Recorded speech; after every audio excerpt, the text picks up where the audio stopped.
by Howie.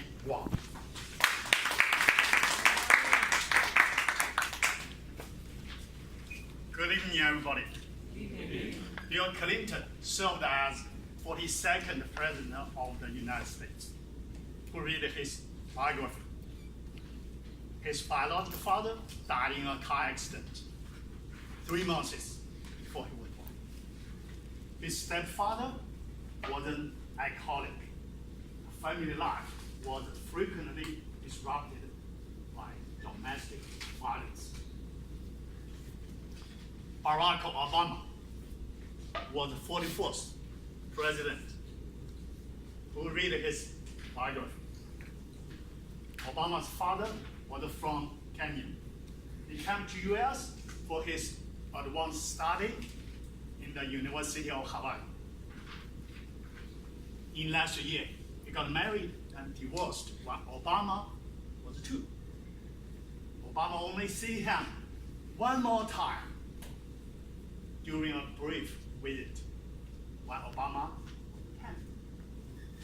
Obama's mother remarried. He had to move to Indonesia to live with his stepfather. A few years later, he was asked to return to Hawaii by himself. After sharing the story with my son, I told him, "So, I did much better than their parents. You got no excuse not to be America's president." Everybody knows that I was a judge. Did anyone take a serious look at their miserable early life? Make people think what? Make them the great America's president. When Clinton was 15, he saw his mother was beaten up by his drunk stepfather. He stood up, told him, "You have to go through me."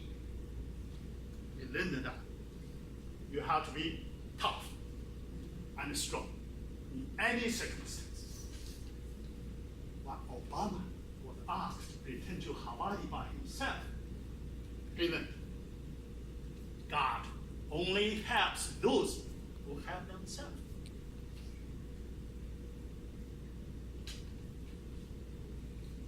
In their early life, they both learned that you are responsible for your life. That is the attitude. Mr. Toastmaster, fellow Toastmasters and the distinguished guests. Tonight, my topic is power of attitude. 2,000 years ago, ancient Roman poet Virgil said, they can because they think they can. Believe in yourself. You are capable of anything. Attitude is a product of belief. This May, I went to New York for my son's college graduation ceremony. Ceremony was great, it rained.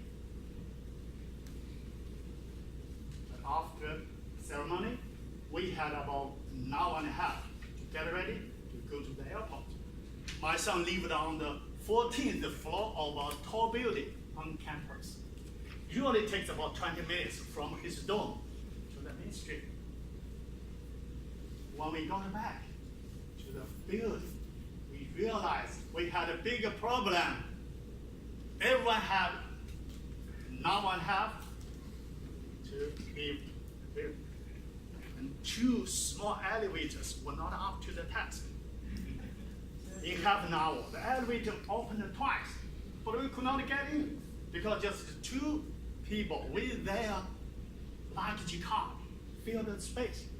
We had 4 big luggage, each weighing about 50 pounds. We're going to be late.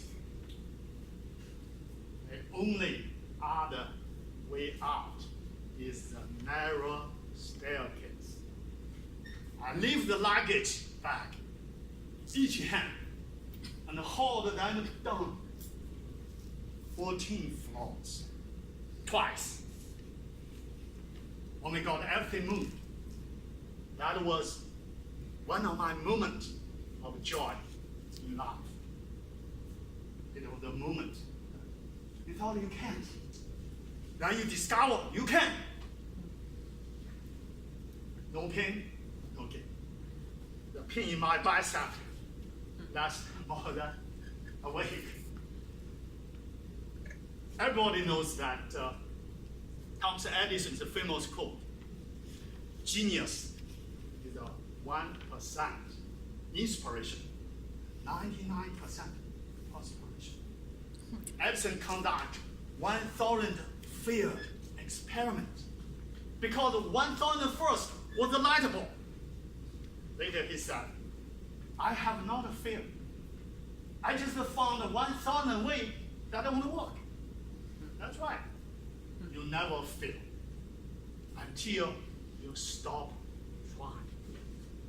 It was his relentless attitude made him the greatest inventor of the world.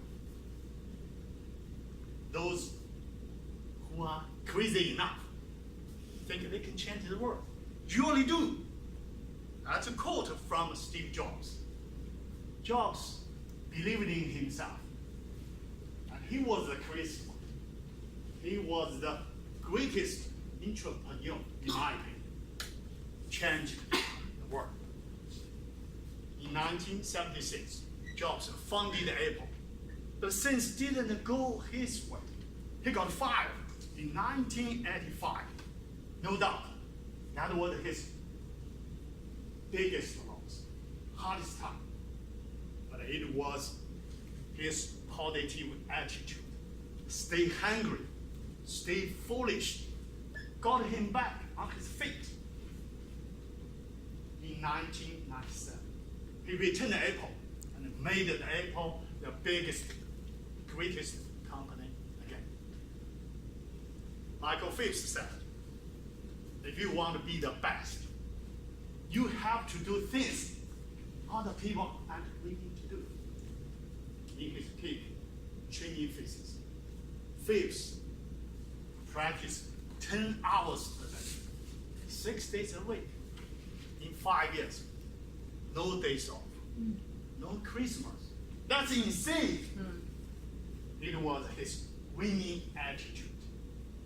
Maybe Michael Phelps, the most successful and most decorated Olympian of all time, with a total 28 medals. A typical attitude problem is age. You think you're old, even you're 50. In the poem, Youth, Samuel Ullman wrote, youth is not time or life. It is a state of mind. Nobody grows old by merely living number of years.